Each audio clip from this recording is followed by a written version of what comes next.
Here we go. Do your thing. Da, da. Do your thing. What you gonna do?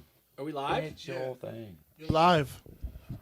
And as always, we are running behind. No, we're good. We'll be ready in a second. Behind the scenes, always how we roll. Well, I always miss one. It's our new. Oh, it's my dog Parker. Can't lose. There we go. There you go, little buddy. It's all these people in the house. That's my horrible laugh. That's the new Joker laugh. That's my new. The echo and stereo was Are funny. you hooked up to Wi-Fi here? Why is it taking so long? Yeah, you're on Wi-Fi. There you go. All right. All right. Well, hello everybody. As we're getting ready, what's going on, Paula? Well, hello there. An unknown error. Let's see. Oh, the mascot's in today. He's a little shook because there's a lot of people. Hello there. Good evening. Good evening there, dear. All right. Let's see how long the mascot hangs out here. Yeah, it's our 15-year-old mascot. He's got no teeth, but he's a very loving dog. Right, bud? There you go. It's okay. How do you restart these phones? Right. I don't know. What kind of phone is it? An iPhone. Here. Do that. You want to hit that live? Technology is a pain in the ass. Is that the small one? I get the wrong one. You probably got I don't know. You can have that. You can have whatever one. For Avery. You can have that one. Don't matter. What else we got while we're getting ready there, Christian? Any other things I could talk about? Let's see. I was just actually. Let's see. All right. There you go. All right. We're live there. Are you live there? Yeah. All right. Live everywhere. He needs a shirt with the logo. Yeah, he does. That would be awesome. It'd be awesome if he sits on this chair tonight, but I don't think he'll do it. That's it right there. He knows. He knows. Look at him. He knows. Oh, now he's in the camera. Yeah, he knows. There we go. There we go. Yeah, Nancy, we got to get festive. We got you a little something. We'll get a tree. It's Christmas. We'll get a little menorah for some people. Well, Christmas, Hanukkah, Kwanzaa. We'll celebrate it all, baby. I'm down for any holiday. So, all right. What do we got there? Just I don't know. We're trying to figure out Facebook yet. Oh yeah, Facebook. All right. Whatever. So we got hello there, Instagram. What's going on? TikTok is here. Aloha, first timer. What's going on there, Laura? Ooh. Now, of course, I'm going to say Hawaii, and she'll be like, no, Jersey. Hold on, we just got the craziest comment. You guys ready? Yo, the craziest? Chris's butt. That's right. They caught it on camera as you were going up My there. butt was on camera again? You got a booty shot. You got a booty shot? Yes, you did. That's all for you people. All right. All right. Oh, we did it! Yeah, look at us. We're here. We technically go live for behind the scenes still because that's how we roll at 8:30, and then really the show, Sorry, it manages itself. Sorry, little guy. All right, You're are we there. ready? Yeah. Are All we right. good? Are we good? We're good. Are we ready to start the show? I don't even know why I attempt to stick because people leave. All right, Chris is live. I see it everywhere. All right, there, sir. Wow. So All right. do your thing. Are you ready? We are ready. So what is episode? 45? 44. 44. Don't make us older than we are. Episode 44. All right, ready? 3, 2, 1. Hello, boys and girls, ladies and gentlemen. Welcome to Advice Unfiltered with Chris and Tony, and episode 44.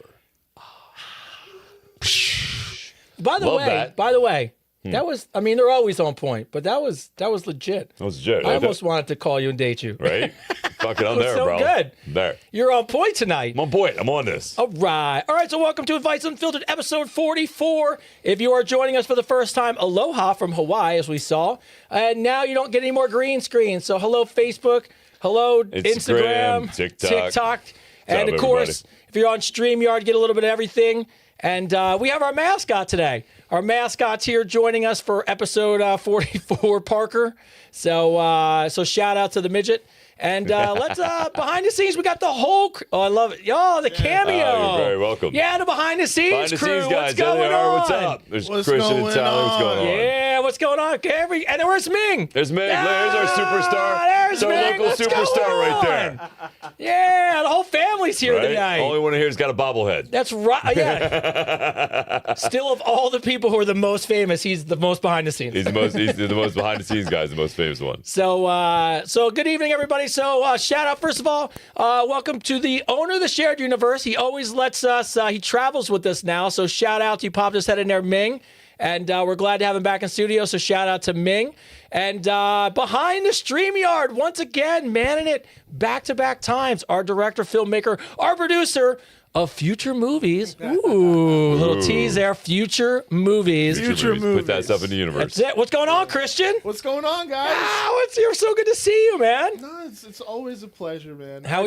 How's Thanksgiving? Thanksgiving was delicious. Yeah, America's cheat day, bro. My mom came home. My mom's been away taking care of my sister. Okay. And oh my God, my mom can cook. Whoa, nice. Then I had my own little Friendsgiving. Made my family's mac and cheese recipe. It was a good time. It was a good Yeah, time. everybody Now, I ask about every family. Does your family go traditional? Is there anything like traditional food, turkey, all the regular fixings, all good stuff? Regular fixins for the most part. Nice. If anything, Christmas is more our thing. But it's nice to just have our little unit together. Yeah, of course. But it was nice, man. Thanks for asking. No, of course. How about you guys? How was it? Well, how was your Thanksgiving? Well, our Thanksgiving was, my Thanksgiving was family, food. Ty was here. It was good. It was a good time. Ty, what do you think? You were here. How was your Thanksgiving? It was a good time. I had fun. Ate some good food, relaxed. My boy came over after. Gotta love him. My boy Dom, he's from Latvia. Love that kid. Yeah, the Cowboys beat the Chiefs, so it's a good. It was a good day for this Yo, Cowboy if you want to fan. talk about football, can This we talk about Cowboy how bad the Giants kicker just fucking sucks? He made Charlie Brown look good. I don't know what was going on, bro. Like, what the fuck was that?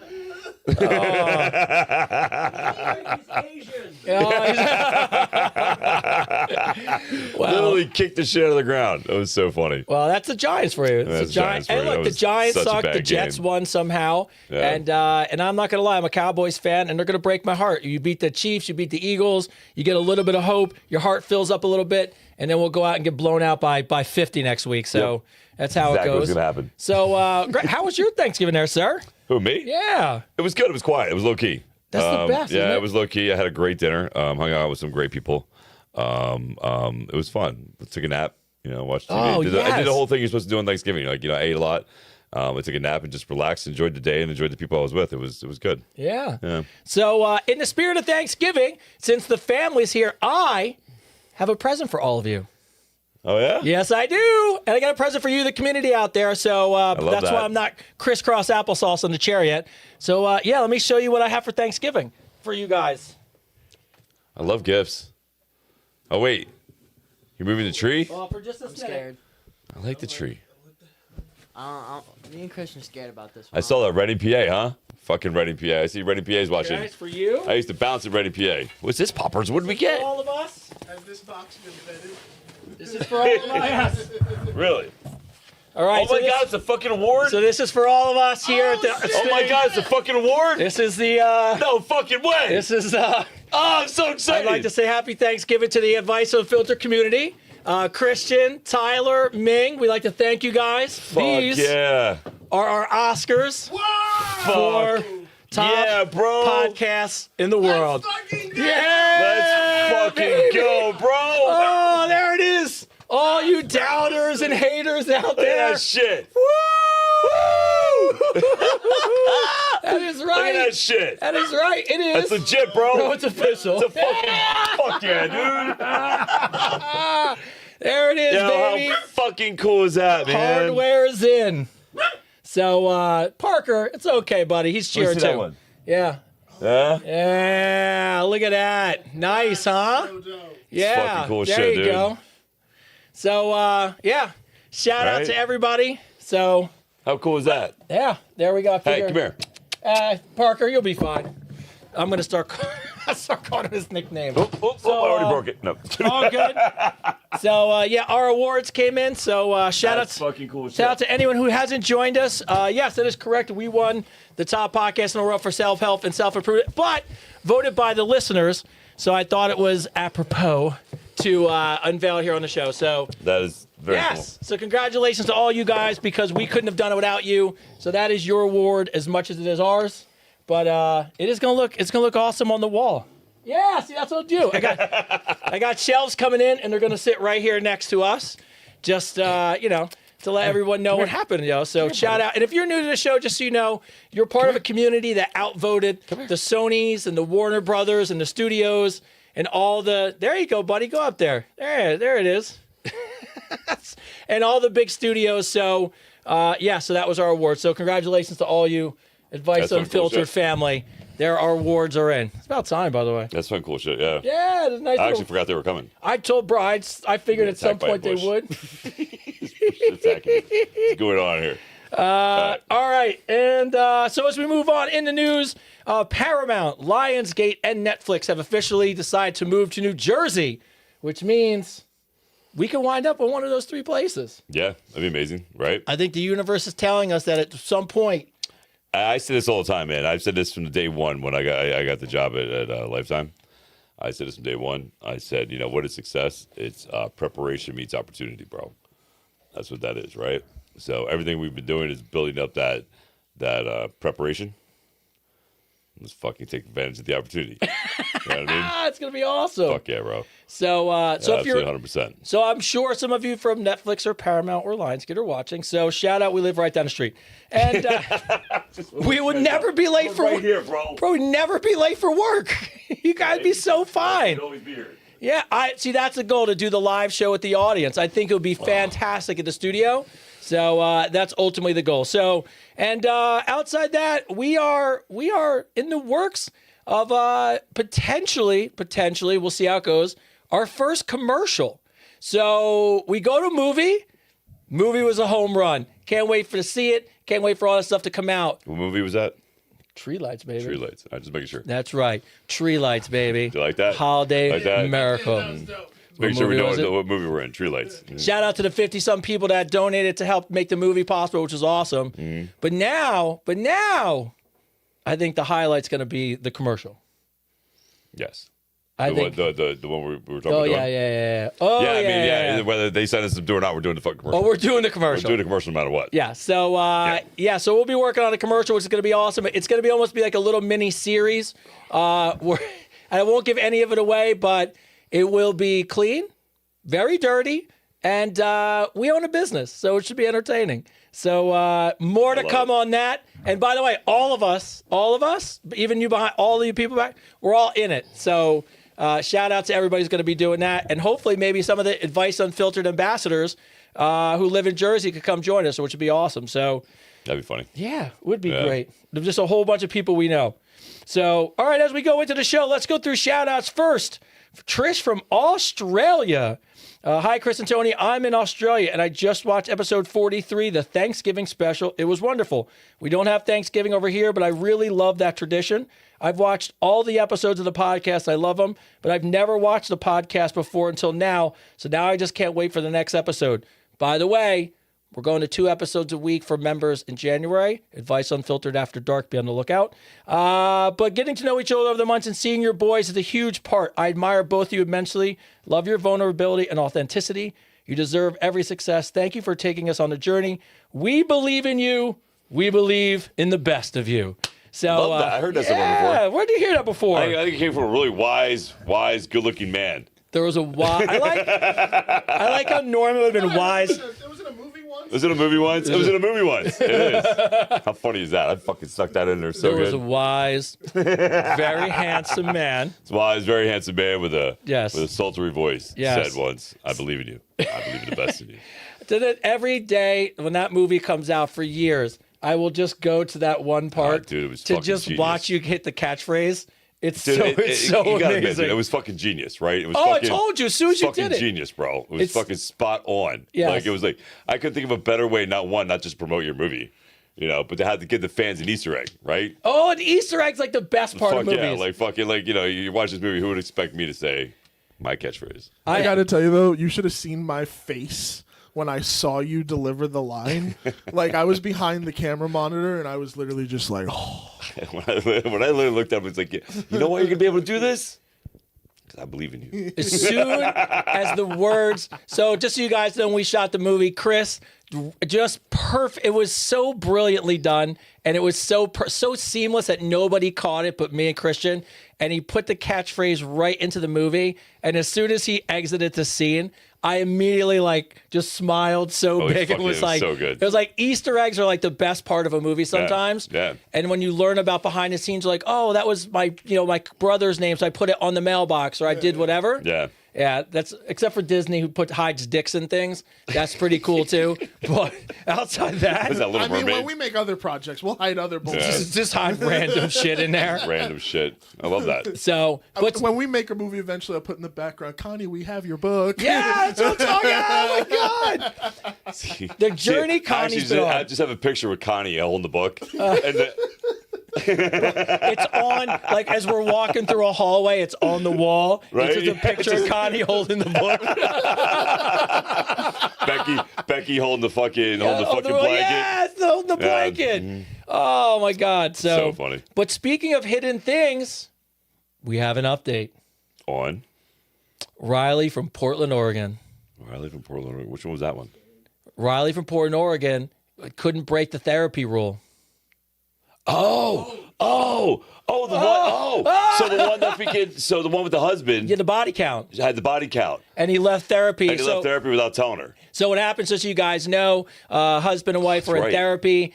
She kept, her big thing was about his sexual past, and he never talks about it. And that she was always afraid that he was so more sexual because his body count was higher. So right as the therapist looked at him and asked him, well, how many people have you slept with? He said to her, well, am I counting men, women, and couples? And when he said it, the therapy was over. Time was up. And the rule of therapy is you can't talk about therapy when you leave therapy. So Riley from Portland, Oregon's had to wait an entire week to go back to therapy Oh, I love this. to find the answer out. So and what's she the answer? What is it? immediately wrote us. I want to know what it is. What's It the was answer? the email started off. It was like, therapy's over. I'm in the car. Right? He's like, I'm good. Is sometimes I know this from couples therapy. It's like sometimes you ride home together. Sometimes you drive separate. Depends on what's going on. Depending on what's going on, right? Hey, Chris and Tony. It's Riley again. The world's now most chaotic couples therapy update coming your way. So last time you heard from me, our therapist asked my my fiance for his body count, and he hit me with the, should I include men, women, and couples? When the session immediately ended, and I know I can't talk about it, it's really fucked with me for over a week. Well, we went back this week, and he wasn't being dramatic. Like Chris said, he wasn't being funny. He was telling the truth. In his early 20s, he became the mystery guy in a Portland underground poly scene, and because one couple assumed he was something else, he didn't correct them. Before he knew it, he was saying yes to situations for money that lasted 3 or more years. He swears to stop years ago because it got too exhausting as random couples and men and women were blowing his phone up at 2 a.m. with group scheduling requests. He said the reason he never talked about it is because now that he's in a monogamous relationship, he didn't know he had to reveal something from his years ago. His quote to me was something along the lines of, I've retired from being a part of that recreational activity. I have a few questions. So I have a few questions. I want to know how much you got paid. So here's my question. Now that I know this, am I okay with the past? I know you guys say you shouldn't hold someone against it, but although I should be, this is really concerning that one day a long time ago, my fiance was the unofficial mayor of Thruple City. Well, it goes back to that saying, man. Don't ask questions you really don't want to know the answer to. Yeah, you know what I mean. And just because he lived that life before doesn't mean that's who he is now. I Yeah. mean, here's the honest to goodness thing, man. And this is what people forget is that we evolve as people. We are never the same people we were last year. We are never the same people we were 10 years ago, 20 years ago. We literally evolve as people, man. And anytime you ask a question about somebody's past, you're really asking them, and no matter what you say, you're really asking them to judge them on something.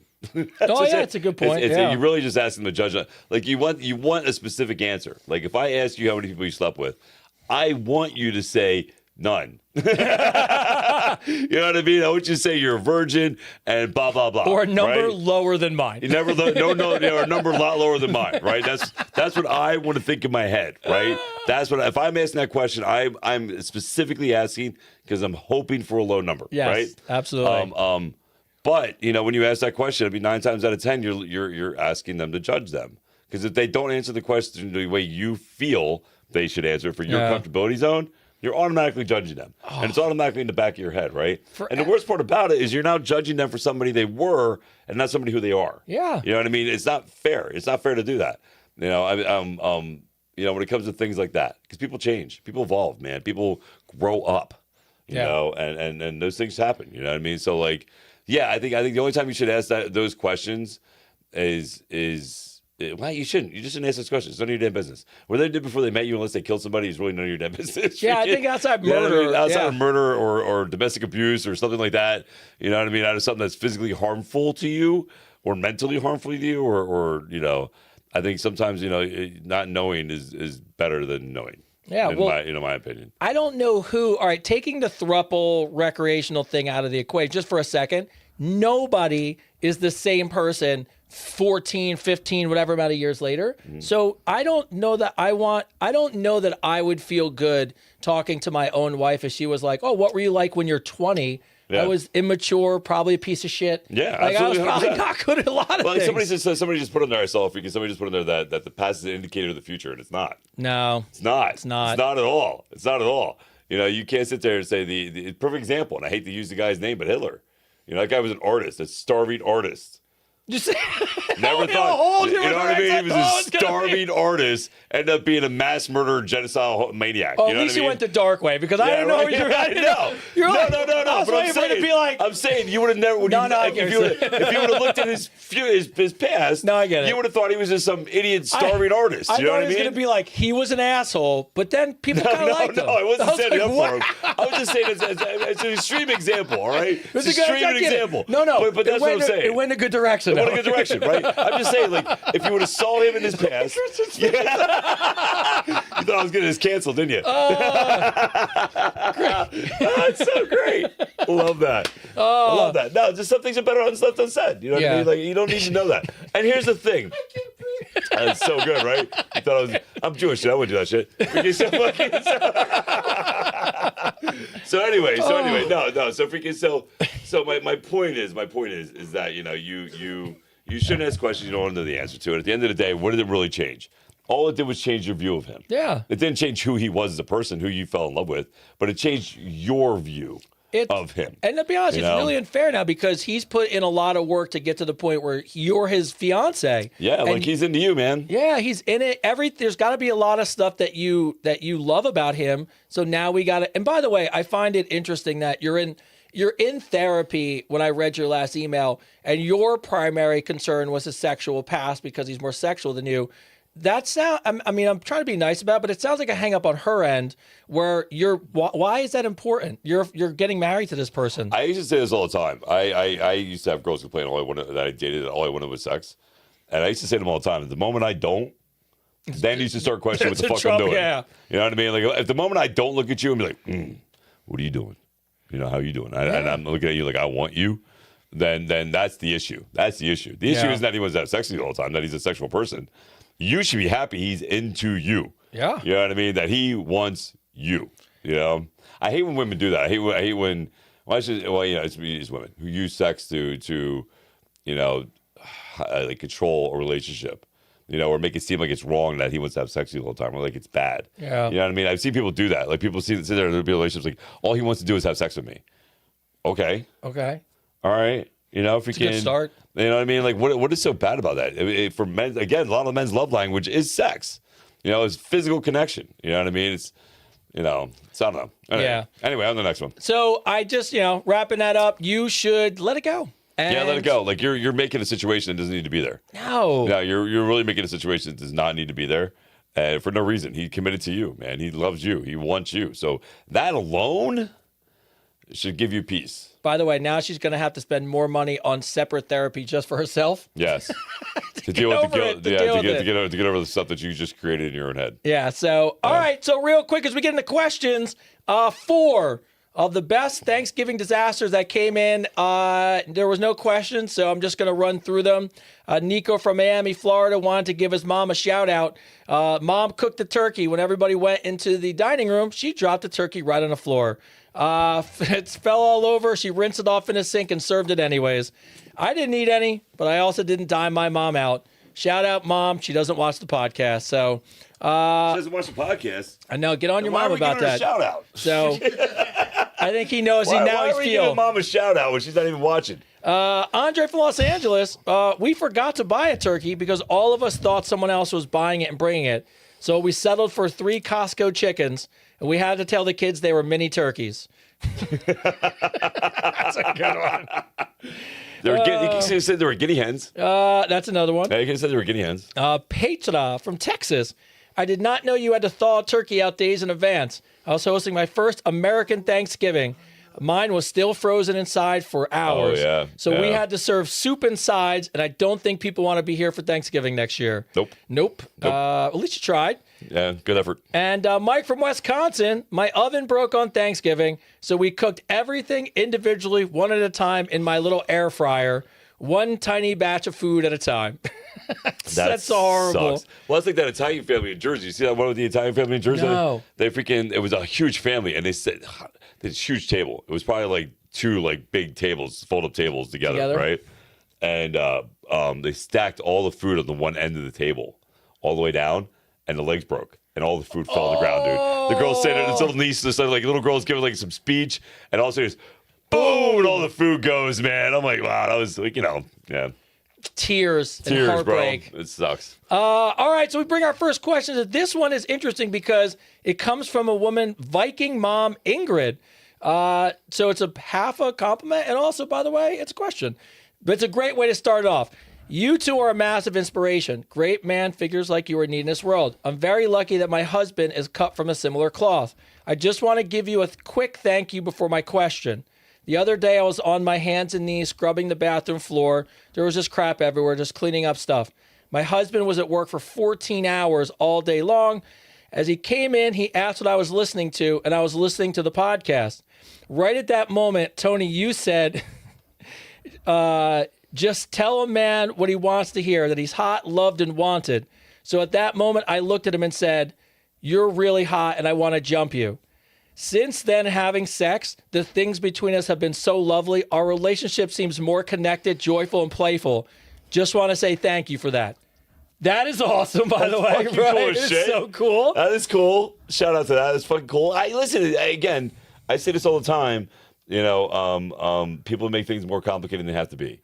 Yeah. And when it comes to a guy, we're simple creatures. You know what I mean? If we can, and just that little bit of affection, that little bit of changing the vibe of you, of making it exciting and fun, can go immensely huge ways in your relationship. Yeah. Huge. That probably under 10 minutes of a quickie probably bought you days, weeks of affection, love. He's probably out there thinking about where he can take you to dinner, what flowers he can buy you. You know what I mean? What can he do to, make you happy? That's the thing. Like the moment you I don't want to say this because it makes me sound. I'm not trying to be sexist, right? The moment you decide to want to make your husband happy, he'll also in turn will do things to try to make you happy. When it's equally given, right, and not just taken. So there's a couple I see all the time at the gym, man. I see how she looks at her husband, and I see her I'll see her go downstairs and buy like little things for her husband and be happy to give it to him. Like happy, like not she's doing a job or not like if we can, it's not like he asked her to do something. She literally is happy to go do that for him. And she's very stoked about it. And I see it, and it's a beautiful thing, man, because he's just as happy she did it, and I'm sure he's doing shit for her too. I'm sure, you know what I mean. I'm sure he's buying whatever she wants or takes her wherever she wants. She does, you know what I mean. But it's a beautiful thing to see. So I just I like to reillustrate that sometimes just a little bit, can go a long way. So they live in a small coastal town.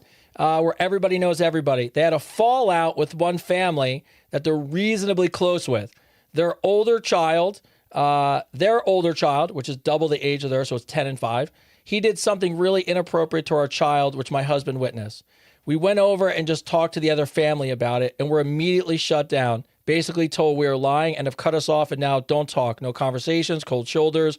And we bump into each other in town because the town's so small. Part of me thinks just let it go. Just let it out of my head. Go back to being friends. It's easier on our life. But there's another part of me that wonders why? Like, why wouldn't they listen to us as decent human beings? Because we did tell them the truth. So my question is, what would you guys do in this situation? Just accept for awkwardness, or hold your boundaries and move on from their friendship?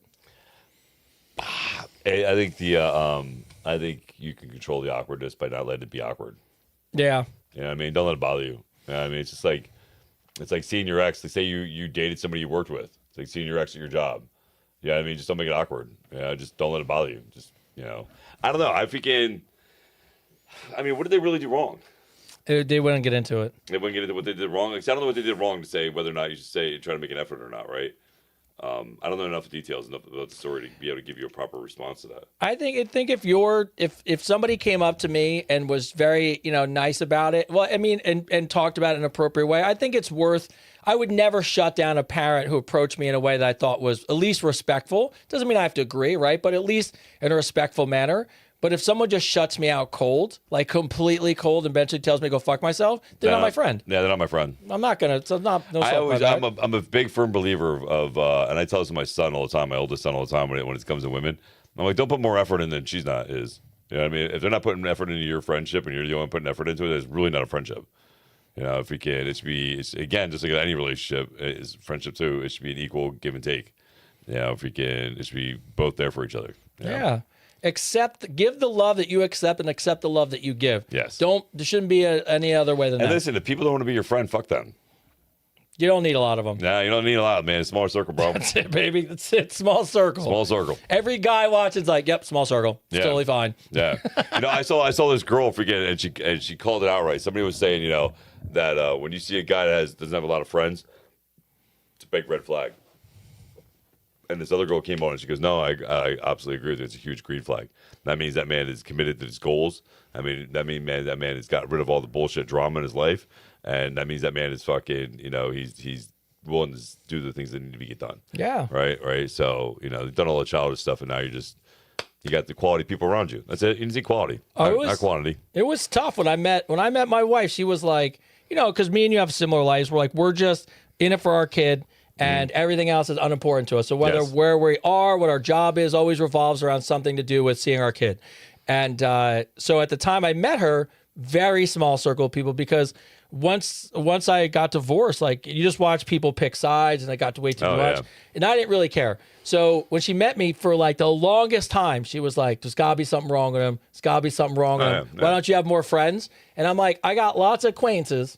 I got very few friends. Yeah, no. Years later, we're just sitting in the living room, just sitting there, and out of nowhere, she looked me in the face. She goes, I wish I understood. She goes, I'm sorry. I take everything back I said. I was like, about what? She goes, I want a smaller circle. Mm-hmm. She goes, I totally get it now. She's like, you're right. She's like, why am I holding on to all of this emotion and anxiety about people that don't matter? Yeah. I'm like, yeah, they don't. So, Jason from New Jersey, a lifetime gym member and friend of the show. So, what's up, Jason? What's up, bro? Wait, is that Jason? Is that Jason? It's Jason. Is that Jason? Jason. Love Jason. What's up, Jason? What's up, Jason? Are you watching, Jason? He's probably watching on Instagram. Jason, we love you. Jason. We gotta have Jason on the show sometime. He's good people. Jason was so frustrated. He came and found me in the cafeteria at the gym, was like, I need you to put this on the show. Do I got to submit this as a question? Is this the fucking towel cleanup shit? So he said, the sense of entitlement at the gym have gone to new levels. What point is acceptable to say something about the behavior or misbehavior? For example, leaving your towels on the floor of the locker room, or not re-racking your weights or your dumbbells. So Jason was so frustrated by this. He came and found me, asked me about the talk on my show, then went and step further, went to the website, submitted the question, screenshotted it. Oh, he sent them an email too. Oh, it says the whole nine. So No. He sent the gym an email. Oh, did he? Yes, he did. So, I love you, Jason. I love Jason. So, by the way, I say this about our gym all the time. It's one of this bothers me about people, not our gym. Yeah. It is one of the nicest places. People spend a lot of money to go there. My expectation is, as a guest and the people that work out there, that you do your part to keep it clean and keep it nice for the other people that work out there. Yes. And I told you that, well, the day before yesterday, the guy who left his shit there, and I said something to him, and he goes, "That's what I pay a lot of money here for, so other people could pick it up." And I wanted to throw the sled at him, but I let it go. I was like, some people are entitled, man. It's crazy. No, I have no problem correcting people. When I see people leave their weights in the machine, I go chase them down. Yeah, I go right after them. I'm like, "You done that? You done with that? Are you done with that? You want to put the weights away?" Thank you. So good. I'm on that shit. If I see people do it, I'm on it, man. I talk to them like they're stupid because you're stupid. You know what I mean? I'm sorry, but if we can, like it's just common courtesy. Like it's, how do you leave your house? Yeah, you pay a lot of money to come there, man. But there's people that work there aren't. They're not your servants, bro. Like they're professionals. So like us trainers are professionals, bro. Like it's no different than going to like a doctor's office with nurses and like a professional building. Going anywhere. An office, yes. Any professional building, bro. You know what I mean? You wouldn't just leave your shit sitting around if you get other people to pick it up. It's just common courtesy. It's common. And what I really hate is like when people freaking leave really heavy weights on, like the machine that a girl's going to use. That's not fair to her. You know what I mean? It's not fair to her. She's got to take off 400 pounds off the leg press. Or let's put the 50-pound weights where the 10 pounds go. Yeah. Like we don't walk them back to where we are. Yeah, no. And that's the thing too. Like if you can, it's and those people, I guarantee those people don't really work out anyway. Like they come in, they take their little selfie pictures, and they, was at the gym for an hour today, bro. And you literally sat on your phone talking the whole fucking time. I had only one time did I ever do it where I really thought, not me. I said something, so I deserve it. It was like 6 a.m. at like LA Fitness, and there was just 1 or 2 people in there, and they were like the hardcore bodybuilders, and nobody else was in there. And this guy was, he was pushing weight, but when you looked all over the place, he put 0 away and took 0 off the equipment, right? So the Smith machine's got 5 45s on every side, doing it, just walks away from it, leaves it. I need something he's on, or thought he was on, and I'm taking the weights off, and he walks by, I go, "Hey," I go, "Man, you lift a lot of weights, man." He's like, "Yeah, thanks." I go, "What are you working out for?" I'm making all this small talk with him. He's like, yeah, blah, blah. I go, it'd be amazing to see you lift? He's like, "What?" All this shit back on the rack would be really fucking impressive. Yeah. And he was so mad at me, but I was like, come on, man. No, it's just common courtesy. It's all right. This question's interesting. So, Crystal, I know you're watching. You're known as Blondie. You asked a question, but I don't think it's a question. I think it's about you. So I'll say that, and we'll see what Chris thinks. I have questions. I'm sorry to bother you guys, but here's my question.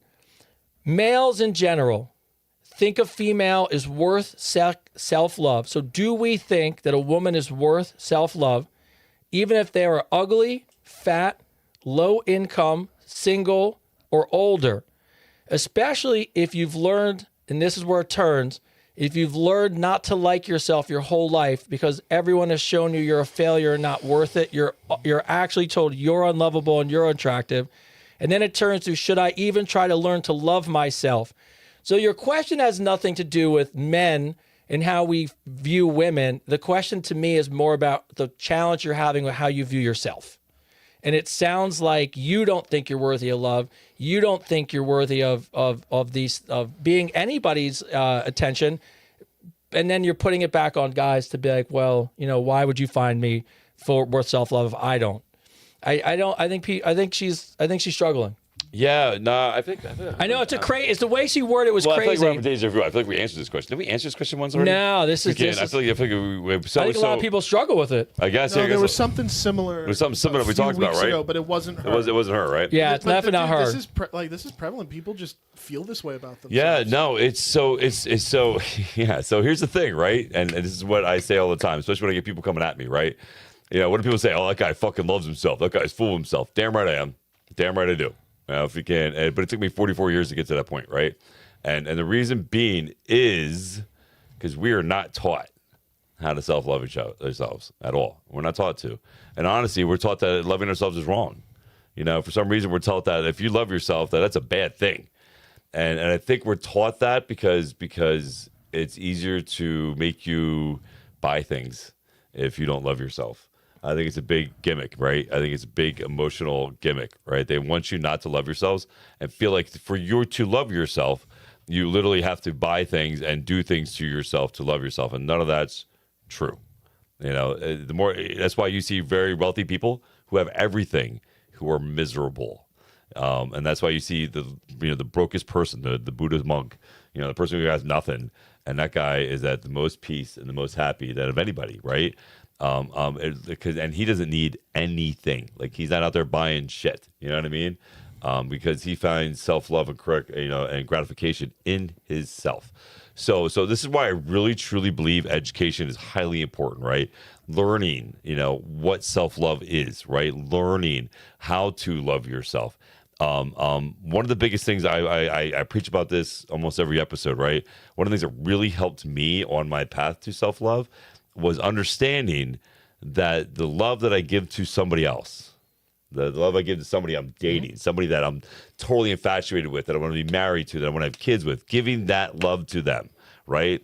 That same understanding, that same compassion, that same forgiveness that I give to somebody else, that you, the viewer, give to somebody else, your dog, whoever it is, whatever you love the most, whatever love you give it to, that you yourself, your flaws and everything else, deserve the same love from you, right? So understanding that you love yourself, and that it's okay to make mistakes. It is okay to not be perfect. I say this all the time, man. I'm perfectly imperfect, and I love it that way. You know what I mean? I wouldn't want to be perfect because that'd be boring as fuck. Yeah. You know what I mean? Like, there's no reason to be perfect. So before you start, looking for your answers in other people, or answers in other things, or material things, or places, the answer's inside you. Right, it truly starts with you. So there's great speakers out there about there's great books out there too that you can read. Education is key. Knowledge is key. Like, learning how to self-love is a great tool to make your life better, man. I say this all the time, man. The moment I started working on myself and doing the work and understanding what I need to do to make myself better, everything else that I love benefited from that. And everybody that I needed in my life, that deserved a space in my life, have now shown up in my life, right? Freaking, I have great people around me. I have great friends around me. I have a great support group around me. But the only reason that I found these people is because I worked on myself, and I have self-love for myself. But to understand that what self-love is, it's literally, you have to see the negative things in yourself, whether you think you're overweight, whether you think you don't look good, whether you think that you're not perfect, right? All the things that you find are negatives in your life, and you have to love them as much as you love the positive things in your life, because they are a part of you. You can change things. You can diet. You can eat right. You can change. There's things you can change to improve yourself, mentally, physically, and emotionally. There's things you can do if you're willing to do the work to improve yourself. But those movements that you're making to improve yourself, you have to make that for you. Not because you're comparing yourself with somebody else, not because you look at somebody else and you're like, man, I wish I had what. You need to do it for you. You have to make a decision, make a choice, and say, you know what, I deserve to be loved. And the first person that's going to love me is me. Yeah, we have for you guys who don't know, we have an Advice Unfiltered ambassador group. So we took on 14 wonderful people, to really help build a community that's going to help each other get through the holidays. And I was talking about this today with one of the ambassadors that we coach, and I was talking about the interesting fact that everyone that we work with, it wasn't really about fitness or going to the gym, but everyone in the last few weeks has gotten healthier mentally, physically, emotionally, making better choices. What they're doing is they're learning to love themselves first. And a lot of them live alone. A lot of them are on their own. So when I met them and you met them, I don't think a lot of them were feeling great. And I think a lot of them really lacked that self-love. And I say that because now knowing those people and how much we work with them and how much we see them every day, the smiles on their faces, the way they talk about themselves, how they feel good, how they're making plans for next year, watching their whole life change because of two things. One, he'll say it to you, and I'm going to set you up because when I say it, you'll know exactly what I'm talking about. But the first one is they're making healthier choices for them, food-wise. They're walking, they're getting active. And then all of a sudden, literally 3 weeks later, we have people that are like beaming through the computer screen for another reason that they feel good about them. Mm-hmm. And the one thing you make people do, would you say, you tell them all, you're like, it's going to be corny and you're not going to want to do it, but you do it, and I promise you it'll change you. Now, you said this to a handful of people on our call. Everyone's done it, and every single person come back the next time and been like, completely changed how I feel about myself. Yeah. And what is that works. thing? So a simple practice, right, to help build that. So like anything in life, right, it starts with simple basics, a simple practice that you do, like just a simple discipline, right, like being grateful in the morning that you woke up, right, just simple little disciplines. But one of the ones that I know this sounds, I say it every time, it sounds so corny and it sounds so stupid, but it works, baby. It fucking works, right? I go to that mirror, look yourself in the mirror, look yourself dead in the eye, and tell yourself, I am worthy to be loved. I am perfectly imperfect, and I'm worthy of loving myself, because not only have I survived 100% of everything I've been through. That's the key, right? Understanding the perspective of it, like you say all the time, reframing it, right? Your life might not be where it's at, but you survived all the trauma you've been through. You survived it all. You're still here. And the best part about you still being here is, one, you're catching the show. Two, the fact that you're here and you're watching this show and you're getting this knowledge from us is the universe telling you, God telling you, whoever you want to say it is, telling you that you're ready for the next step. That's why you're hearing this. You're hearing this message because you're supposed to hear these techniques, right? You're supposed to hear that. You go look at that mirror and tell yourself that you deserve love. You deserve to love yourself. And it's okay that you're perfectly imperfect. And it's okay that your life isn't where you thought it would be by now. But you're given an opportunity every day. And I'm proud of yourself for how far you've come. And I'm telling you right now, when you really do that, and again, I know how corny it sounds. I promise you two things, though. I promise you two fucking things. If you do it for real, now you just don't walk in there and be like, fucking, blah, blah, blah, I love myself and blah, blah, blah. But if you actually go in there for real, take a nice deep breath, pause for a second, look at yourself dead in the eye, and say those words. I'm worthy of love. I'm worthy of loving myself. I'm okay. It's okay that I'm not perfect, but I'm here. And every day I'm learning to be better. And I'm proud of myself. I'm telling you right now, you're going to cry. They all did. You're going to cry. And you're going to feel this emotion that you didn't feel before, that you probably haven't felt since you were a kid when your parents told you they were proud of you, right? And I want you to do that every day. Do it every day. I'm telling you right now, it really works. And it's a first technique, right? It's a first milestone. It's a first step into training your mind to understanding what self-love is, right? Yeah. Well, that's why I brought it, because it's been a home run for every single person you tell to. No, it's a great technique, man. And I learned it because that's what I did with me. That's literally what I did to find my self-love, right? I would take a picture of me and I would put a meaningful quote like, it's never just about me, it's about we. You know, we change the world together. I want to lead by example, you know, or tough times don't stay, but tough people do, you know, and I put these catchphrases next to my head and I post this shit on my social media because nobody looks at my social media more than I do, right? So I would post it and it'd be like me looking in the mirror. And I'd see me with that smile on my face, that moment where I'm happy. And I'm like, whatever's going on right now, this too will pass. You know what I mean? I'm going to survive it. And that's why now, like, you ever see those people that are really successful? And like, perfect example, this guy came into work and he lost $170,000 in the stock market. Was not stressed at all. Did not bother him at all. Granted, he's a multimillionaire, but it didn't bother him at all. I was waiting for that part. part. Right, he's a multimillionaire. It didn't really bother him at all. But you see these people that get hit with stuff that to other people like, oh my fuck. Like to me, I would have been fucking crying in the corner, go, oh my God, the fuck did my money go? Right? Freaking, but people hit this spot, right, in their life of understanding that good times come, good times go. But as long as you stay consistent in that thought process and in that vibration, that energy level, if it's going to work out, I'm going to keep, you know, it's all going to work out. It does. It just does. It just does. Jennifer from Georgia writes in, I ran into my ex at the bar and we hooked up in my car like old times. Love that. Afterwards, he asked if I could drop him off at his girlfriend's house. Oh,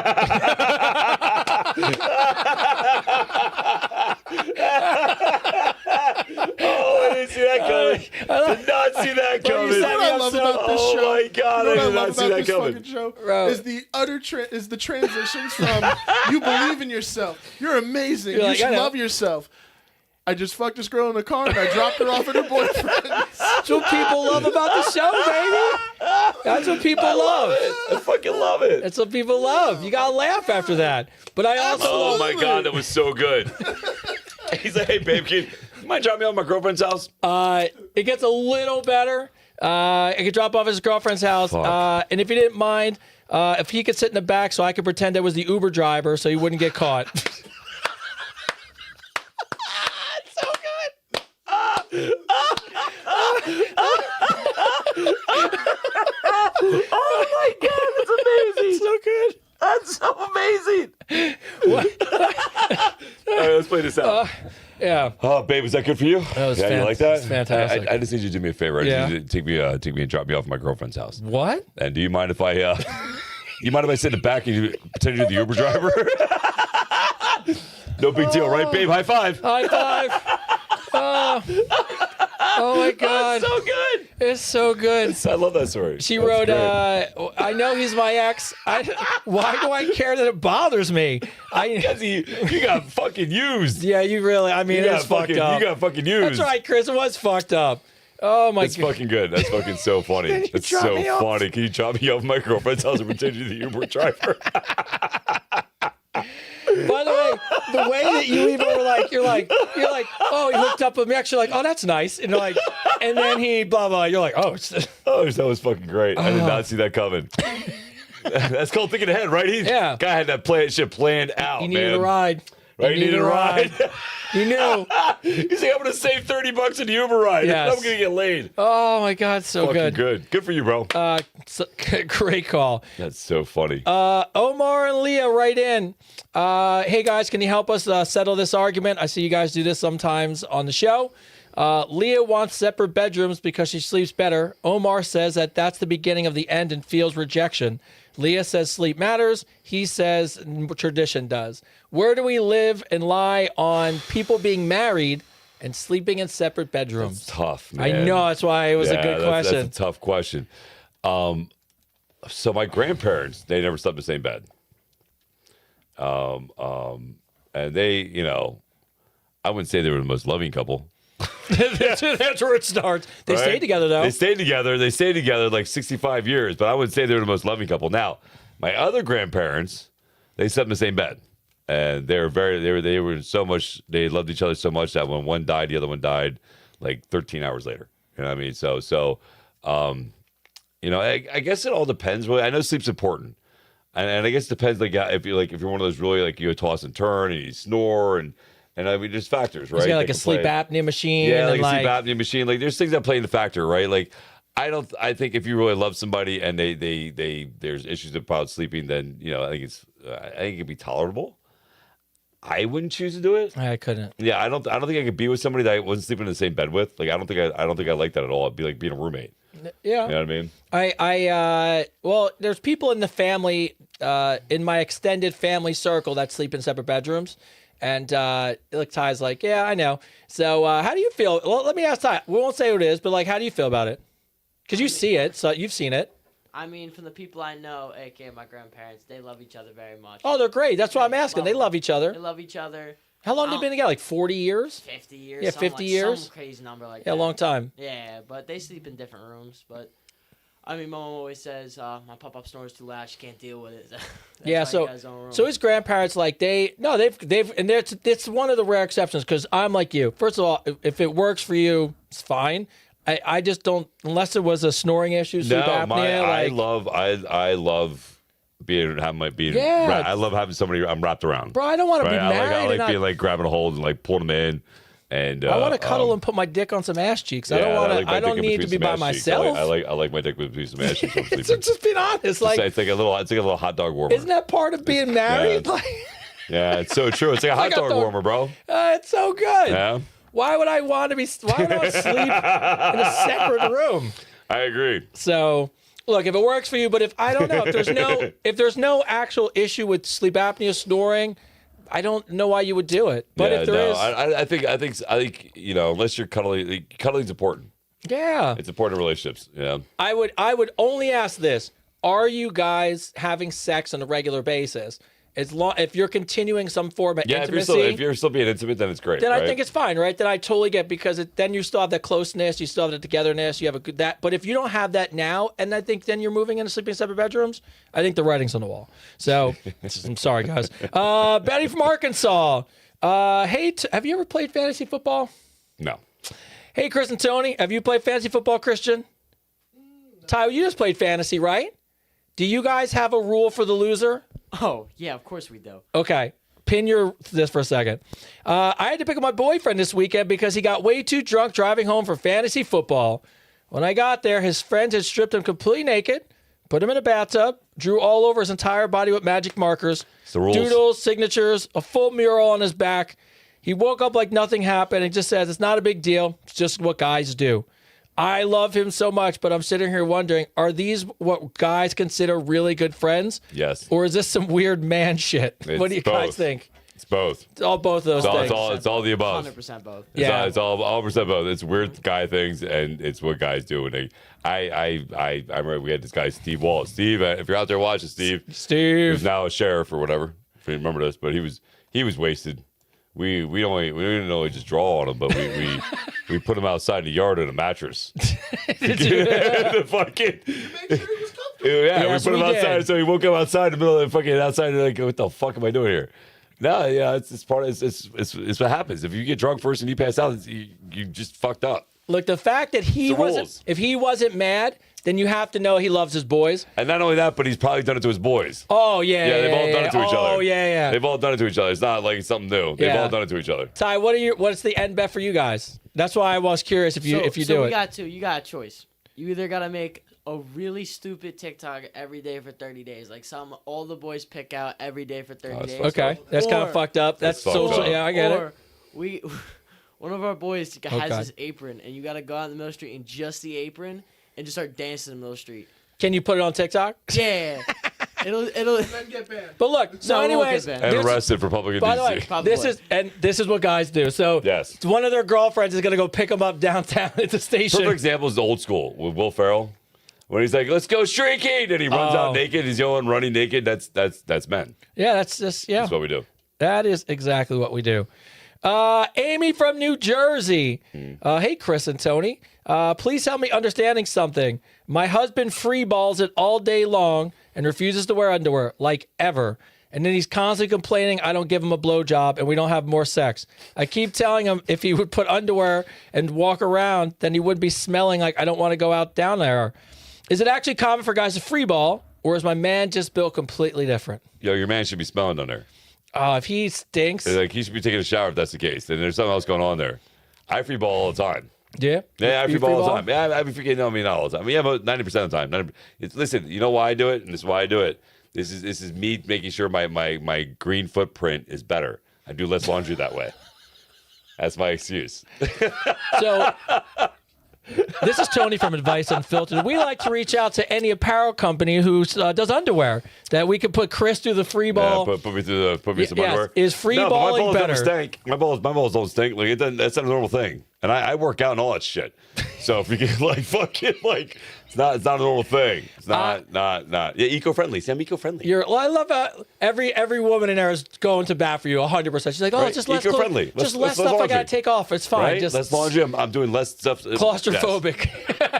Yes. Amen. Needs What's to up, breathe. Ty? See, I understand free balling to an extent. I got some boys that'll free ball in jeans, and I'm like, you guys. He's got jeans on. I Yeah. got jeans on. Free balling in jeans is a level I will never understand. He's one layer of denim away from having his balls on this couch. That's where he's at right now. No, like, I'll never understand. I have my jeans. Like, balls out here in the fucking invite. What's that? sweatpants. They're comfy. Yeah. Like, I get that. But jeans are, Yo, get the jeans, rough. This denim. This Well, is you're wearing too tight of pants. That's the problem. Let him breathe. Let him breathe. So It's because you boys wear those skinny fucking jeans. I love. Oh, so I have to wear underwear, but I also have found like a pair of underwear that not silk. It's not what I mean. It's like this crazy jersey No, cotton. I hate boxers. But But- fucking no, dick comes boxers out are the the worst. fucking hole in the bottom of the thing. Oh, and bro, I fucking- got shit these drives me ones. fucking I got nuts. these ones where your balls sit outside the underwear and they're Careful cupped. with the zipper. And Fun they're fact: cupped. you do it once, you'll never do it again. Yeah. And I got these banana hammock boxers that are made of like, I don't know, Australian sheep fur. They're fucking fantastic. Sheep fur? I don't know what they're fucking made of. Fur. They're made I of could totally see you with fur fucking underwear, bro. That would not surprise me. Look, what are you wearing? Bearskin. Bearskin. Bearskin balls tonight, bro. That's my next calendar shoot. Right? Just what do you got on? Bearskin balls. I see that. Dude, it's a ball lotion. We can make a ball lotion right there. Write that down. Oh, yes. Bearskin ball lotion. I just come in with the bearskin loin. Right? But look, I would say this. If my wife was really hell-bent on being like, I would give you more blowjobs and have more sex with you, I'm sorry. I'd go put I'd take a shower. Well, yeah, I was good. I would not only that. I wouldn't die on a hill about that. Yeah. I mean, I'm just being like, it just depends. I would think. Well, you know, and you know, so what I would do is, you know, if you want to like tell him to take a shower, say, listen, it smells like you need more blowjobs. I guarantee he's gonna bathe more. Maybe he's not bathing enough. That's probably what it is. Maybe he's not bathing enough. Yeah. Like I take a shower like twice a day. Yeah. And Ty, I see Ty and Mike was gonna try to hit me with the I wear skinny jeans. I could see it on his face from here. Don't you ever say I wear skinny jeans. I wear No, I thought you jeans said only. I thought you looked like I was. You gonna tell me I wear skinny jeans? No. You do. Okay. But Chris said I wear skinny jeans. Chris said I wear skinny jeans. I got killed that rumor where it stands. I have never. You don't. I'm will not saying you. None of my boys wear them. We all wear baggy jeans. Yes, you wear a size 44 waist. These are 32, Bro, sir. the kids do this thing they call they go get bins. They go what's it called? We go thrifting. They go and there's thrifting, right? Thrifting at the bins. Bro, they go thrifting at the bins. Ty What does comes. that mean? So they go to Goodwill and stuff and just find like, you know, nice clothes for cheap. And they all do it. Like all the kids this generation do it. And because I thought, I'm like, Ty, you don't have to go to Goodwill for fucking clothes. And then we'll be out, and then girls will come up to him and dudes and just be like, oh, did you go thrifting? I love that. And it's like the style. So Ty comes home the other day. Mind you, for you guys who can't see him standing up, he's got a 32 waist.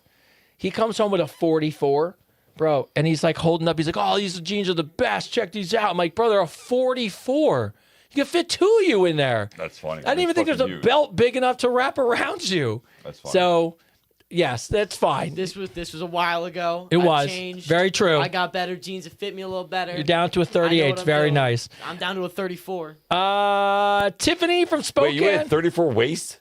Yeah. I got a 32. I wear a 34 waist because. No, he's a 32, but he wears really baggy jeans. That's what they do. Why? That's what the kids do. You know that's how you get beat up, right? But he was wearing a 40. You can't run away. Bro, he's wearing a 44. I ride a scooter. 44. A 44. Yes, on a 32 Length? waist. No. Oh, waist? Waist. See, I would just pull your pants down and stomp you. That's Like what I would do. just, you know. Freaking, so my oldest son tried that shit, right? Freeballing. My oldest son, I'll never forget this, because he would ride skateboard. My oldest son, like, he was younger, and that's when he used to wear the fucking skater pants and shit, Yeah. with their ass hanging out. And I would look at him and go, dude, listen, pull your pants up. Pull them up now. And he's like, I ain't pulling them. That's what all the kids are doing.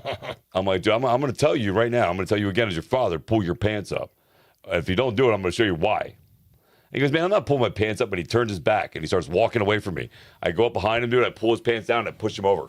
And he lays on the ground. He's sitting in his underwear on the ground, laying on the ground going, like, what the hell did you do to me? I'm like, no, just so you understand this. I want you to understand this. As you're sitting there thinking, what the fuck just happened to me? And your underwear's sticking out. I'm stomping a mud hole in you and I'm stealing all your shit. Because your pants are down. And that's what you're worried about right now. Oh. Needless to say, he didn't wear his pants down anymore. I'm just trying to tell you, man. Like, not that your whole life should be built around survival tactics, but man, if you're wearing your pants like that and you want to act like you're all big and tough, I'm pulling your pants down, pushing you over, and I'm stomping you. That's what I'm doing to you. Sorry, I don't know where I got that from. I just thought I'd throw it out there. And that's parenting tips from Christopher David. Right there. I'm not saying you should do that to your kid. I'm just saying, freaking Stop his ass. Stop his ass. Show him why you shouldn't wear his pants like that. That's awesome. Nobody wants to see your ass crack anyway. Did you just kick that child? He's my son. He's my kid. Just shut up. Expect the shit out of you too. Tiffany for Spokane, Washington. Hey, Chris and Tony, I need to know if I'm going to go to hell or not. Yes. Or do I carry this You're going to secret hell. forever? That was good. I was just putting up Christmas decorations after Thanksgiving, and I actually knocked over the urn holding my boyfriend's family's ashes. Fuck. Total panic. Oh my god. Full body paralysis. I vacuumed him up and didn't know what to do as the family started coming back in. The urn is now full of dirt from outside scattered. Oh my god. She filled it with dirt. dirt. Where did the ashes go? Dirt. Just filled them with dirt. Where did the ashes go? Said she couldn't have time to do the vacuum and dump them in, so she went outside and scooped dirt. That's what she said. Wait a minute. How did you have time to scoop dirt, but you had time to fucking put the stuff back in there? You know, she's dirt in there. I'm still thinking about it. I don't know what to do. Is there anything? Do I just go to the grave with it, or do I ever really tell him? Oh, fucking go to the grave. You go to the grave with that one. Shit. You can't. Yeah, you can't say nothing. No, that is fucking funny as shit. My heart. I'd be on the carpet, So like just funny. trying to like little scoops. You know what I mean? I know. You know what happens then? You be sitting a little scoop. I feel. Oh, and it just blow everywhere. Yeah. It's Christmas, not Ash. Yeah, right. Ashley from Savannah, Georgia. Hey, Chris and Tony, can you help us clear up something? Myself and my boyfriend are watching tonight, so shout out Ashley. Shout out to Ashley. And your boyfriend decided to rename nameless, and I read this, and now I know why. So we're currently arguing in circles about this. During sex the other night, I squirted for the first time, and to surprise us both, it hit him in the face and freaked him out. Now he's fully, I'm not R. Kelly, stop it. He's fully convinced all I did was pee on him. I've been trying to tell him that's not what happens, but he's not buying it. We're both listening to the show tonight. Can you please explain to him that I did not baptize him in pee? Yes, you did. Well, kind of. Yeah, I mean, all right, here's a fun fact about There's a squirting. guy in the living room right now going, fucking told you. Fucking told you. I told you. So here's the fun thing about squirting, right? If you go to the bathroom prior to having sex, there is actually less urine in your stream. If you don't, and you wake up in the morning and you have sex in the morning, you haven't gone to the bathroom yet, it's more urine than the other stuff. It's like a weird mix, right? It's like a weird mix. Yeah. It's like a weird mix. By the way, I don't mean and weird, you can everybody, tell, but just... And you can tell by the smell. You can tell which one is which. Because one's not going to smell.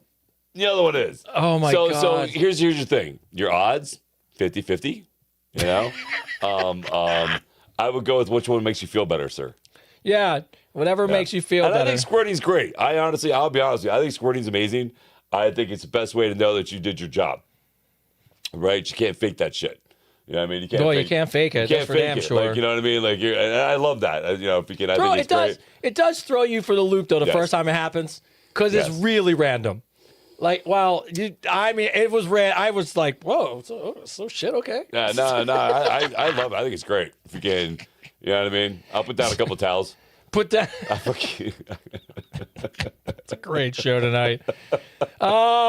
See, we're living up to our Podcast of the Year awards. The comments That's what I'm here, talking about. some people I guess are watching kind of late. This is why so we're winning. they're just so strange right now. They're like, yeah, it's a little mixture of the pee, but then some people are still talking about the ashes, so it's the weirdest. mix Yeah. of Wait, talking about the what? Oh, the ashes. The ashes comments from come in. before. Oh, yeah. Probably because of where you are and where you're delayed.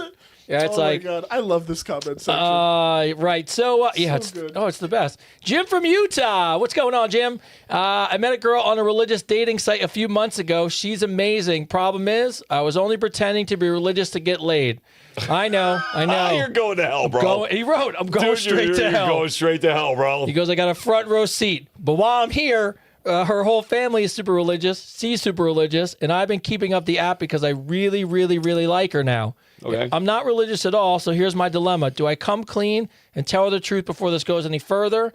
Or do I just keep playing the part, maybe convert just to finally sleep with her? What's the right move here? I think here's what I'm going to tell you. I think if you really care about her, like you really care about her, like you're like, man, this might be the one, this might be the girl then I think you should get to know her religion and understand who she is. Doesn't mean you have to become religious, but it gives you a better perspective of how she thinks, right? And it'll give you a better understanding of who she is as a person, right? Because people that are religious, that follow a certain religion, they are very devout in that, right? So you want to make it, and that's a big part of who they are, and it's also a big part of who their decision making, right? So I think if you really care about her, I think you should definitely learn more about what she's learning. Go to church with her maybe, and get to understand her. Don't use it. The younger Chris would have said use it, but don't use it as a means to get laid, right? Don't do that. Do you mean that people can change? I mean, people can change. People can change. People can change. You know what I mean? People can change. So don't use the religion. Don't pretend that you're Christian or whatever, Catholic or whatever it is. He can't go to hell. He doesn't believe in it. Problem solved. Oh, I love God. that. You don't believe in hell, so you're not going to hell. So you're good. Problem solved. I love that, Dawn. Nice job, Dawn. Yeah. So no. So I mean, it depends on how much you care about her, right? Yeah. So you know, if you really care about her, they get to understand where she's at, right? And then what it can be is a good balance. You know, it could be a good balance. You know, maybe she understands where you're coming from and where you're coming from, and it'd be a good balance. Like sometimes people go woo too far deep in that shit, and then you know some people you know don't go deep enough. So maybe it'd be a good balance. You know, who knows? Yeah, but I think you should definitely be honest. Yeah, I mean, that's really just being fair to her. If you really care about her, I mean, it's a real big deal to her and her family. Maybe you don't have to come, like to your point, maybe you don't come out and just say that you're not. No. But also, what's the harm in learning and maybe just meeting in the middle somewhere so you actually can participate, but you also on your own can keep, you know. Dude, there's so many things that I would have never learned if I wouldn't have been dating somebody that was into it. Yeah. There's so many things I would have so much knowledge about. And world knowledge about, like worldly knowledge, like you know, like if it wasn't for people that I dated or knew that I was interested in, that I actually wanted to get to know what the hell they were into. Expanded your horizons. Expanded my horizon. Yeah. Elena from Toronto, Canada. Hey, Chris and Tony, I need some perspective before this weekend turns into a surprise adventure that I did not mentally pack for. I was cleaning up my boyfriend's apartment and found he bought a couple brand new sex toys. I am so excited. First, because we're playful and we always like to try new things. But then when I brought them up, I realized the toys weren't for me. They were for him. And he fully expects me to use them on him during our getaway this weekend. I played it off, but I'm really deep down not sure how I feel about it. Don't want to kill the vibe. I also don't want to pretend that I'm comfortable when I'm not. How do I bring this up before the weekend starts without shutting him down, because I really do care about him? So what, he wants to bring a bag of toys and she doesn't? He wants to bring toys that she can use on him. Oh. So she thought they were for her. Oh. And then she said, oh, I'm so excited. You got toys for us. And he goes, no, I want you to use them on me. Oh. So, and the dilemma here is like in a really thoughtful way. She's like, I really care about him. I don't want him to feel like I would shut him down. She's also, but like, she's not comfortable. So she's trying to figure out how to really talk about this. Well, oof. I'm assuming they're the type of toys that didn't go. They go in places. They must go in places. Of course. That's. Oh, Jesus Christ. Fucking By the way, shit. for going to Chris and to your thought earlier, real quick, we go from earn and being like, oh my, no way, getting peed on. Then we're down to start drinking now, boy. Dawn's on fire tonight. Dawn, you're on fire tonight. You're on fire tonight, Dawn. Dawn's a secret guest of the Advice Unfiltered show. She's like, she's trying to be the first guest. Yeah, right. Outside Rebecca. So I agree with Tony. I think conversation is good. You have to. Right? You have to have a conversation about it. I actually I don't really know. Maybe you could find out you're into it, right? If you can, you know, maybe you'll like pegging him. I don't know. That's so weird to me. yeah, it's very strange. But I don't know. I just saw a content creator on Instagram the other day that was like, you know, every time she does it to a guy, they fall in love with it, and then if you can, they love that freaking a lot. Really? Like yeah, because your prostate's back there, right? So if you can, supposedly fucking, it's like this. Blah. I'll never know. If you can buy it, fucking, it's each their own. I don't know. That's a tough one. I would say definitely talk to them about it, have a conversation about it.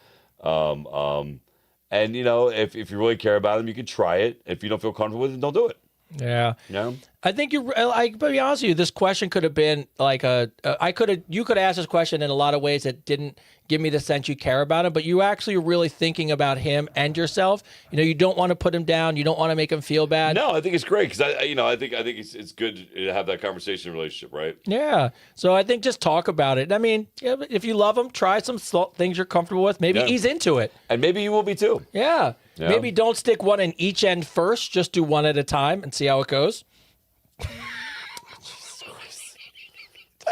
Fucking shit. That's good. Fucking shit. Oh my God.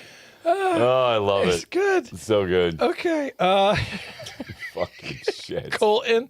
By the way, Listener's Choice Award. This is how we won this. Listener's Choice Award. Just want to throw that out there before we get kicked off the air.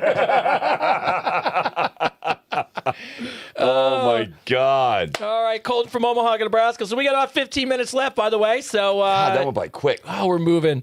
Colton from Omaha, Nebraska. Hey, Chris and Tony, I need your help recovering from the most humiliating moment of my life. It's a big statement. My girlfriend and I were at the bar watching a game on Sunday. They had this ridiculous hot sauce challenge. I did it to impress her. Everything seemed fine. Fucking Laughed, took pictures, all good.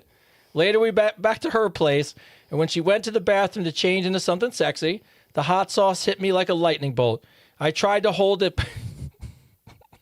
I can see where this is going. This is not going to be good.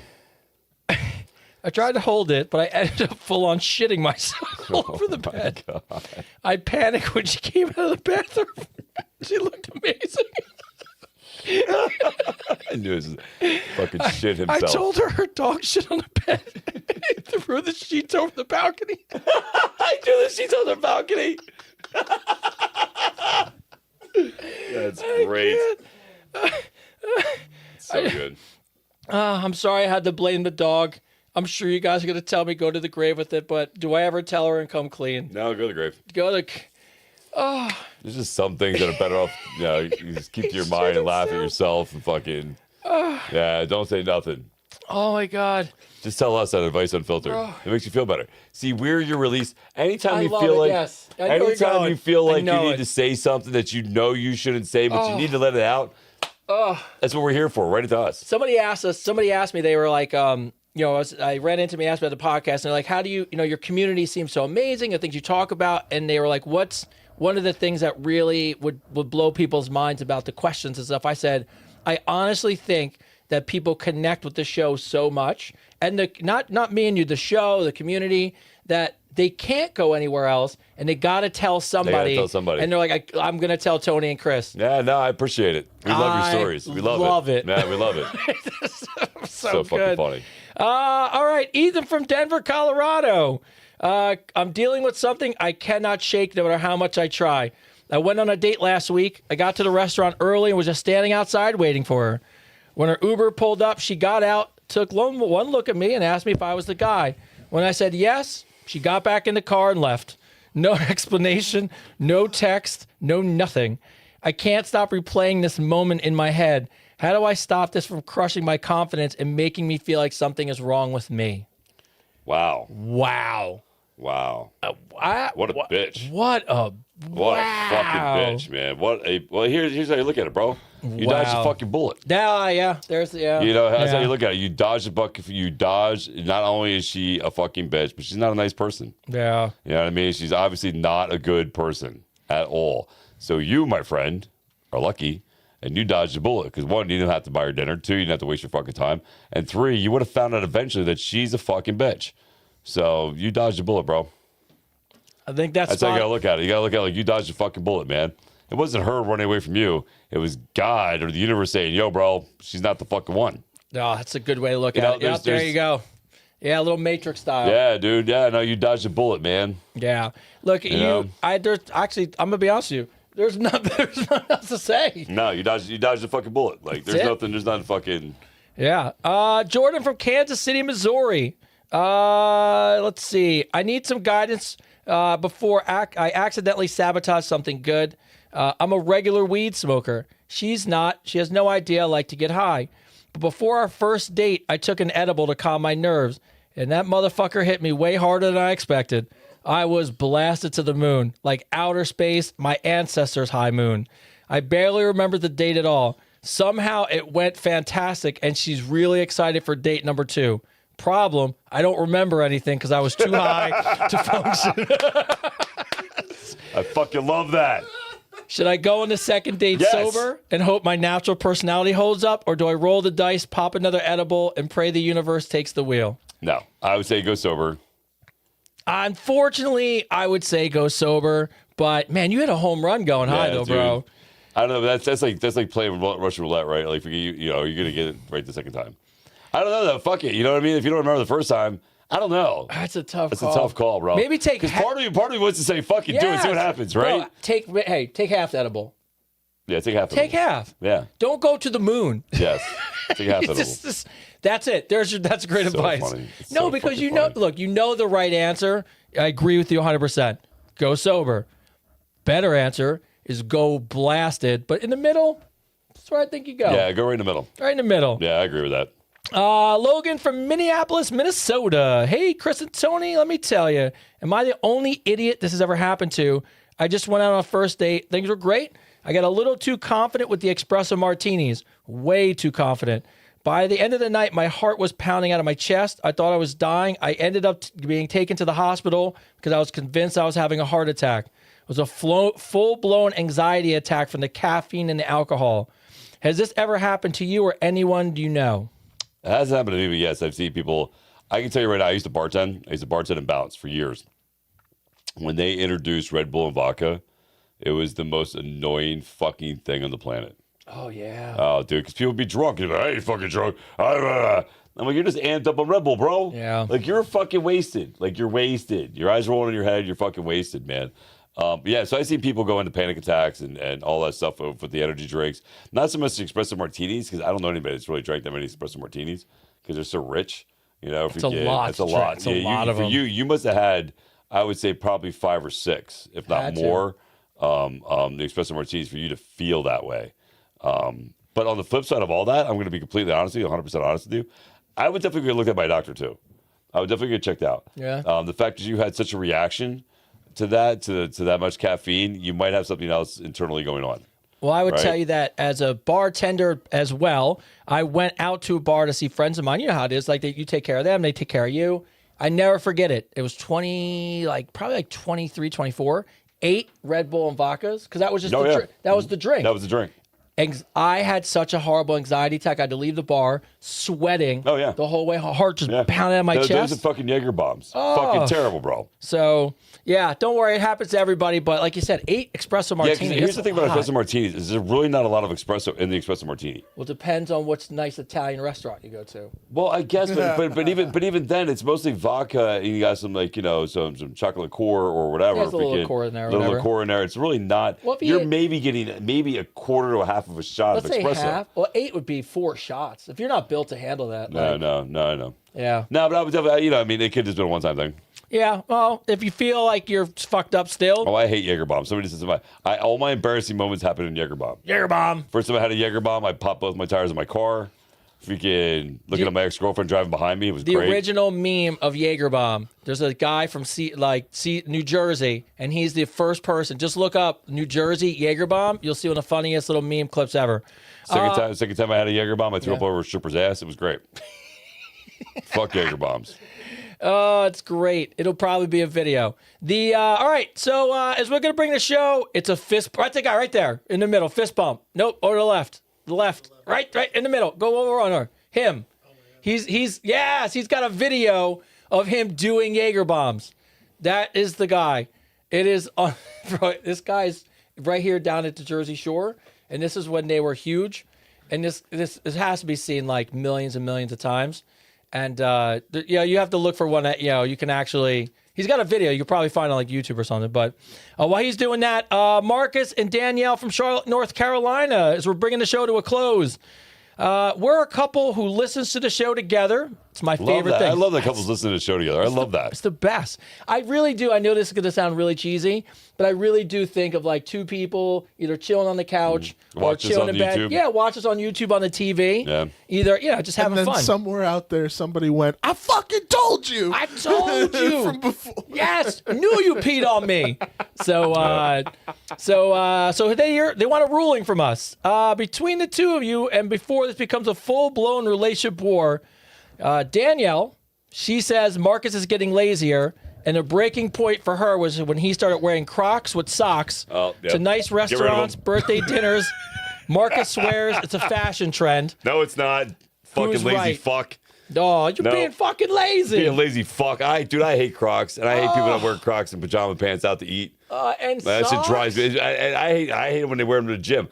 I hate when people wear Crocs to the gym and pajama pants. You're not serious. Why are you here? Oh, to the gym? Oh, yeah, I hate that. Yeah, come on, you man. yell at him. Listen, I'm sorry. What's his name? Marcus? Marcus. Marcus. I'm going to call you Jamarcus. Jamarcus, listen to me. I'm talking to you. I'm looking right at you, Marcus. Right at you. It's an easy slip and slope, man. It starts with the Crocs, goes to pajama pants. Next thing you know, you're not shaving. You start looking like Thor from fucking the Endgame, where he's fucking fat and shit. Yeah, Fat Thor. Freaking Fat Thor. You look like Fat Thor. You don't want that, bro. It's a slippery slope. Next thing you know, you got ketchup stains on your shirt. You're watching freaking Joe Dirt like it's a study guide. This is where it ends up going, bro. So I'm telling you right now, bro, Jamarcus, I'm gonna call you Jamarcus. Jamarcus, listen, it's what you gotta do, bro. You gotta go take a bath. Joe Dirt as a study guide. That was maybe, I'm going to be honest with you, that was maybe top 5 rants I've ever heard you go on. We're like, you got in, you're like, all right, I want you to look at me. Lock in. I'm going to give you lock in right here, bro. I'm not done helping him. Let me help Jamarcus here. Jamarcus, listen to me, Jamarcus. Take a bath. Wait. Let's zoom in. Jamarcus. There you go. I'm talking to you, Jamarcus. Listen to me. Go take a shower. Go shave. Don't go to Walmart. Avoid Walmart at all costs. Okay? Because I know that's where you got the Crocs. You got the Crocs. You got the fucking pajamas from Walmart. It's not where you go shopping, bro. Upgrade a little bit. Go to Target. Okay? Go to Target. They don't sell Crocs there. Go to Crocs. Get rid of the Crocs. Burn the Crocs. Throw the Joe Dirt CD out. All right? If you can throw the DVD out, burn that too. Great movie. Burn it anyway. If you can, but I'm just telling you, man. Like it's not. It's a slippery slope, bro. Don't do it. That was beautiful. You like that? That was on. Bro, I believe in you, Jamarcus. Bro, that was money right there. I believe in you, Jamarcus. So you even got our first ever Zoom. Yes. And I will say this. I do love the movie Joe Dirt. Jamie Presley does a great job in that movie. Oh, yeah. Huge fan. I do love, big fan of Jamie Presley. Fan of the show. Yeah. All right, so let's bring the show to a close. As always, we go through to our crew behind the scenes. Christian, killing it again on the StreamYard, my man. Great job tonight, bro. No problem. Yeah. Ty, any words of wisdom? Anything for the Croc haters, baggy pant wearers? What do you got going on over there? I agree. Screw Crocs. I hate them. Yes. I hate them. Raise so my much. boy right. That's the one thing I know my dad likes. I actually do know how to dress. Not to his standard, but I don't wear pajamas. No, look at me like that. Dad. He's like, kinda. Dad. He's almost No, there. I didn't say anything. To dad's standard, I don't. But I dress better than half my generation. I don't say it's not I'll my give you that. standard. I'll give you that. I see what you wear. I'll give you that. No, he's good. I just, he's a kid. Just He's a kid. every now and then, Yeah. Yeah, rat tail. Come on. So Did you have a rat tail? I had one time. Oh my God, I did too. Bro, Are you fucking serious? Swear. God, we are twins. Bro, so I had a fucking rat hair too. Bro. You know what's fucked up is my mom tricked me to get it cut off. my mom cut mine off. Oh, dude, no, she took me to the barber, and she promised me he wasn't gonna cut off. As soon as he walked in there, he was like, "Clip." I was like, "What the fuck was that?" Bro, you'll love this. What were we thinking? Bro, you'll love this. The My rat tail. mom. Can't get more white trash than that. I'm sorry. I had fucking rat it. tail. You'll love this. I had it. My mom dyed it. My mom dyed it, so it was bleach blonde. Oh, mine was blonde. And I went to And it was like a curly look, like it was terrible. I go onto the bus, and the fucking kids start pulling it, and I get sent to the principal's office, and I go home crying. I'm like, you gotta cut it off. No, I love mine. I used to love my rat tail. I don't know what the fuck I was thinking though, bro. Yeah, so that's just terrible of me. all right, so yes, I appreciate Tyler's dress. He's always dressed fantastic. So for me, as always, look behind the scenes. Look, we got fans. Look, Like the wife is back there. You gotta dip in. You can dip in. You gotta dip in. There you are. You're in frame. Ty, show her where she gotta stand. She can say hi. Come over and Gina, come right here. So I want to Gina, give. come So over my hand. for you guys who are always wondering who my support system is, there we go. Where are you going? It's just. It's just taking shit out. I love it. Yeah, she is true. it. Yeah, she is my wife. This is the. Where you go? Fucking great. I watch you hit the light. All right, can we give her some screen time? Can she figure it out, Christian? Gina, There you go. I just want to give her a shout out. She ended her last day of work today before she starts her new job. Congratulations. Woo! So shout out to my wife back there. Please don't trip on any cords. But outside that, as we bring the show to a close, first off, I just want to say thank you so much. The awards are in. We cannot thank you guys enough. The Signal Awards 2025 Listener's Choice Top Podcast in the World for Self-Help and Self-Improvement. Advice Unfiltered. So I'm so thankful for all you. Thankful for my wife, my friends back there, Joel and Elizabeth. Shout out you guys. Fuck yeah. If you've never checked out, hey Joel, what's the app called? Wine Court or Corked? Fun Corked. Can you give him the mic real quick? Give him his side shout out. Go ahead. For what reason do I have a Well, mic? what's the app called? Oh, funcorked.com. Funcorked? funcorked.com. There you go. You got to find it on the website. You can't download it, right? You can't download it yet. It's And just web-based or By the way, browser-based. talk about because it's awesome. What to do?